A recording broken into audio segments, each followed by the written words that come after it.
মৃত্যুর 40 দিন আগে মানুষজন যে স্বপ্নগুলো বেশি বেশি পরিমাণ দেখে, বিশেষ করে যে 3টি স্বপ্ন দেখেই দেখে মৃত্যুর 40 দিন আগে। আসলে আমরা জানি না কখন আমরা মারা যাব, ঠিক না?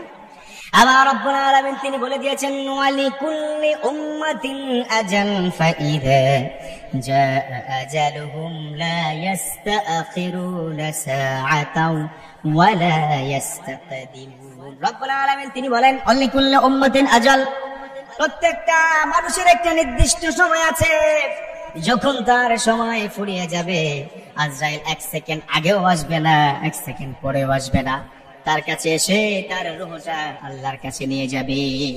1 সেকেন্ড আগেও হবে না। whenever the time is up he has to back to Lord, তাকে আল্লাহর কাছে চলে যেতে হবে।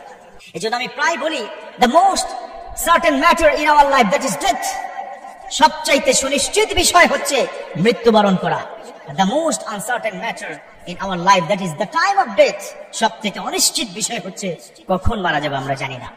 তবে স্বপ্ন 3 প্রকার। কয় প্রকার স্বপ্ন? 3 প্রকার। একটা হচ্ছে মিনাল্লাহ, from Almighty, আল্লাহর পক্ষ থেকে। একটা হচ্ছে মিনাশ শাইতান, from devil, শয়তানের পক্ষ থেকে। আরেকটা হচ্ছে whose matter, whose activities you are doing in the daytime, that is reflected in night time। যেটা দিনের বেলা আপনি করছেন সেটা রাত্রিবেলা অনেক সময় রিফ্লেকশন হয়। কথা বুঝতে পেরেছেন?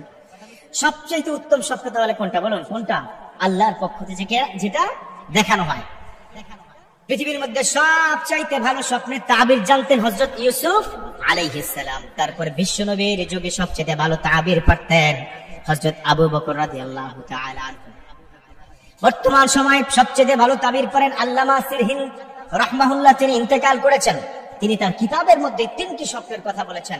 যখন মানুষের মৃত্যুর সময় চলে আসবে 40 দিন পূর্বে এই 3টি স্বপ্ন দেখবে, বিভিন্ন ভাবে দেখবে। তবে হ্যাঁ, সকল স্বপ্ন যে কনফার্ম হবে বিষয়টা এমন নয়।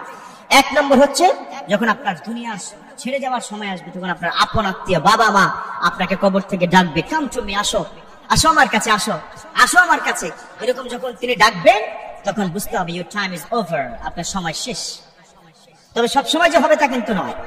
এজন্য be ready for the death, আপনাকে মৃত্যুর জন্য প্রস্তুতি নিতে হবে।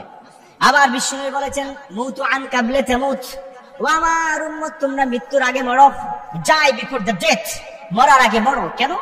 কারণ হচ্ছে মরার আগে প্রস্তুতি নাও। তোমার প্রস্তুতি কি আছে? Are you ready to go to গ্যাভিয়ার?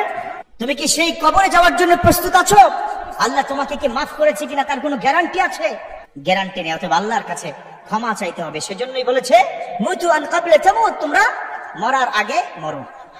2 নম্বর স্বপ্ন, যদি আপনি দেখেন এক দেশ থেকে ফ্লাই করে অন্য দেশে আপনি যাচ্ছেন, অথবা জাহাজে করে আপনি যাচ্ছেন, এরকম স্বপ্ন যখন দেখবেন তখন বুঝবেন যে আপনার সময় খুব বেশি দিন নাই।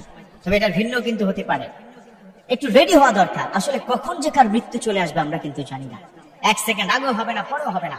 এবং সর্বশেষ একটা স্বপ্নের কথা আল্লামা সিরহিন রাহমাহুল্লাহ তিনি বলে দিয়েছেন, যদি এরকম স্বপ্ন দেখো তোমরা যে তোমার হাতে একটা পাখি ছিল, পাখিটা ছটফট করতে করতে উড়ে চলে গেছে, যদি এরকম হয় তখন বুঝবে তোমার মৃত্যুর ঘন্টা বেজে গেছে। তবে একটা কথা আমি আবারও বলছি, সকল স্বপ্ন কনফার্ম যে হবেই হবে, মৃত্যুর জন্য যে আল্লাহ দেখাবেনি বিষয়টা এরকম নয়। তারপর আমাদের প্রস্তুত থাকতে হবে। কখন মৃত্যু আসে আমরা জানি না। আল্লাহ আমাদের মৃত্যুর জন্য প্রস্তুতি নেওয়ার সঠিকভাবে তৌফিক দান করুন।